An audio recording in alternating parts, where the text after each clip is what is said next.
त्या निवडणुकीला जिथं वन साइडेड मानलं जात होतं तिथं आज प्रचारासाठी जर प्रदेशाध्यक्षांना यावं लागत असेल, तिथं प्रचारासाठी आज जर बघितलं तर राज्याच्या मुख्यमंत्र्यांना यावं लागत असेल, तर निश्चितच निवडणूक एवढी भाजपसाठी सोपी राहिलेली नाहीये हे लक्षात येत आहे। काही ठिकाणी बॅनर फाडून टाकण्यात येत आहेत, म्हणजे विरोधकांना म्हणजे भाजपला एवढी भीती वाटते का या उमेदवाराची जो सर्वसामान्यांमधून येतोय की त्याचे बॅनर फाडावे लागतात। काही गावांमध्ये तर बॅनरच पळवून नेले।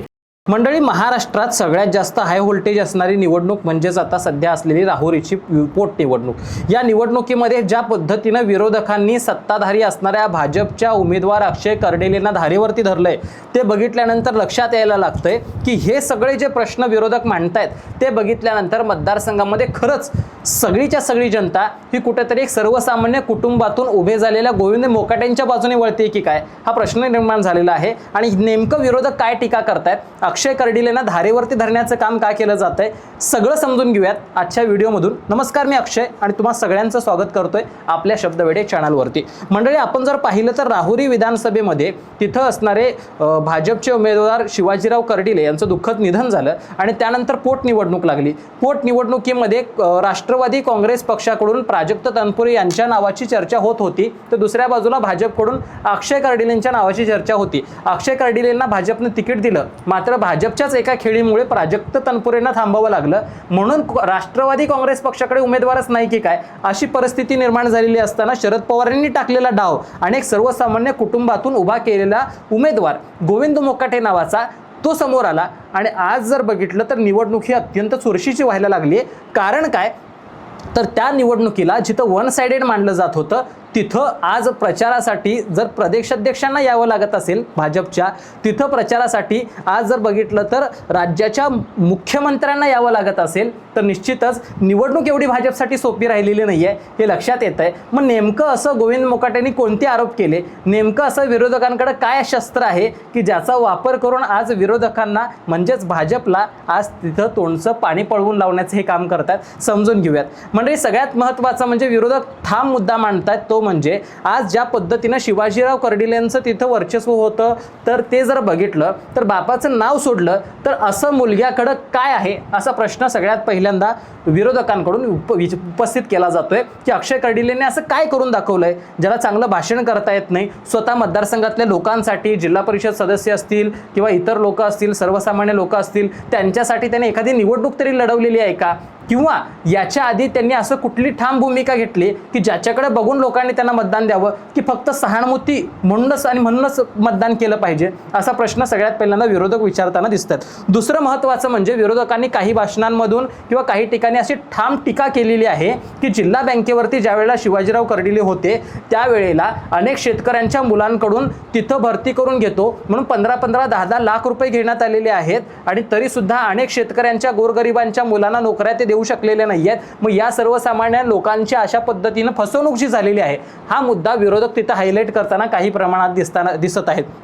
त्याचबरोबर महत्त्वाचं म्हणजे आज शेतकऱ्यांचे प्रश्न समजून घेण्याची ताकद आज यांच्याकडे आहे का? खरं तर आज अक्षय कर्डिलेंकडे बघितलं तर नुसता ते एसी गाडीतून फिरत असतात आणि त्यांना सर्वसामान्य शेतकऱ्यांच्या बांधावरती जाऊन कधी माहीत नाही, त्यांच्या शेतामध्ये जाऊन कधी शेती करून माहीत नाही। आता जर जास्त फिरत असताना त्यांचा चेहरा लाल पडताना दिसतोय। अशा पद्धतीची टीका सुद्धा कुठेतरी राष्ट्रवादी काँग्रेस पक्षाच्या उमेदवारांकडून केली जाताना आपल्या सगळ्यांना पाहायला मिळते। इतकंच काय तर सगळ्यात महत्त्वाचं म्हणजे भाग्यश्री मोकाटेंच्या बाबतीत ज्या पद्धतीने हे सगळं कुटुंब अक्षय कर्डिलेंचं वागलंय त्याच्यावरती सुद्धा ते टीका करताना दिसतात। कारण भाग्यश्री कर्डिले या जिल्हा परिषद सदस्य होत आहेत त्यावेळेला त्यांचा विरोध करायचा पण इतक्या टोकाचं आणि खालच्या स्तराचं राजकारण केलं गेलं की त्यांना अगदी तडीपार सारख्या कायद्यांच्या अंतर्गत मोका वगैरे लावणं अशा सगळ्या प्रक्रिया सुद्धा त्यांच्यावरती करण्यात आल्या, जेलमध्ये टाकण्यात आलं। इतकंच काय 29व्या वर्षी सुद्धा ज्या मुलीला खरं तर सासरी जाऊन तिनं गपचूप संसार करायला पाहिजे, चांगलं नांदायला पाहिजे, आज त्या मुलीच्या बाबतीत नेमकी यांची भूमिका काय आहे? तिच्या बाबतीत जर तुम्हाला सुद्धा बहिणी आहेत त्यांची लग्न तुम्ही मोठ्या ताकदीनं मोठा पैसा खर्च करून करताय तर तिथं तुम्हाला त्या मुलीच्या बाबतीत स्वतःची बहीण दिसली नाही का असा सुद्धा काही ठिकाणी भाषणामध्ये टीका करताना अक्षय कर्डिलेंवरती इथं भाग्यश्री मोकाटे असतील, गोविंद मोकाटे असतील हे सगळे करताना दिसायला पाहायला मिळतंय। त्यांनी ज्या पद्धतीनं याच्या आधी सुद्धा केसेस दाखल केले ज्याच्यामध्ये गोविंद मोकाटेंना सुद्धा जेलमध्ये जावं लागलेलं होतं, भाग्यश्री मोकाटेंना सुद्धा जेलमध्ये जावं लागलेलं होतं आणि हे सगळं जर बघितलं तर हे अगदी धूर्त राजकारण जो असतो, ज्या काही सरकारी यंत्रणा आहेत त्यांचा चुकीचा वापर करणं जे असतं, हे सगळं होताना सध्याच्या काळामध्ये दिसतंय असं विरोधक एका बाजूला बोलताना दिसायला लागतात. त्याच्याही पुढे जाऊन आणखीन टीका होताना असं सांगितलं जातंय की काही दिवसांपूर्वी तुम्ही एक व्हिडिओ व्हायरल झालेला बघितला असेल, त्याच्यामध्ये भाऊ बेरेड जे होते त्यांच्या बाबतीत जर बघितलं असेल, त्यांची एक बाईट आली होती. त्या बाईटमध्ये त्यांनी सांगितलं की कशा पद्धतीनं अक्षय कर्डिलेंची काही माणसं येऊन मला मारली, त्यानंतर त्यांनी कशा पद्धतीनं माझ्यावरती दमदाटी केली, मी गोविंद मोकाटेंचा प्रचार करतोय म्हटल्यानंतर मला त्याचा विरोध त्यांनी केलेला आहे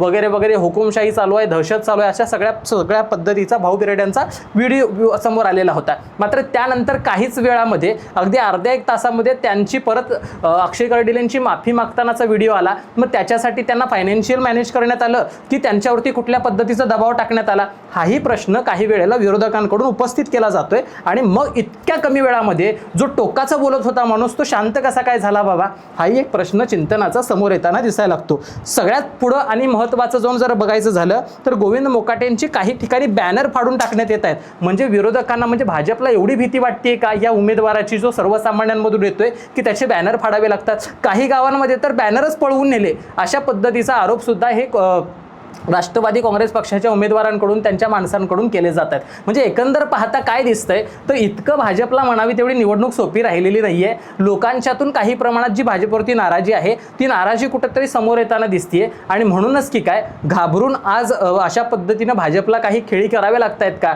अशा पद्धतीनं मोठमोठ्या सभा घ्याव्या लागतायत का, अशा पद्धतीनं काही ठिकाणी धमदाटी करावी लागते का, हा एक चिंतनाचा मुद्दा आहे. तुम्हाला मंडळी काय वाटतंय, खरंच अक्षय कर्डिले इथं वर्वे निवडून येतील की त्यांना ही निवडणूक जड जातीये म्हणून या सगळ्या गोष्टी कराव्या लागतात? तुमच्या प्रतिक्रिया कमेंटमध्ये कळवायला विसरू नका. आणि खरंच जे चाललंय सध्याच्या राजकारणामध्ये ते योग्य वाटतंय का? शेतकऱ्यांचे प्रश्न सोडवण्यासाठी येणाऱ्या काळात यातला कुठला उमेदवार काम करू शकेल? तुमच्या प्रतिक्रिया कमेंटमध्ये लिहायला विसरू नका आणि पाहत रहा शब्दवेडे. धन्यवाद.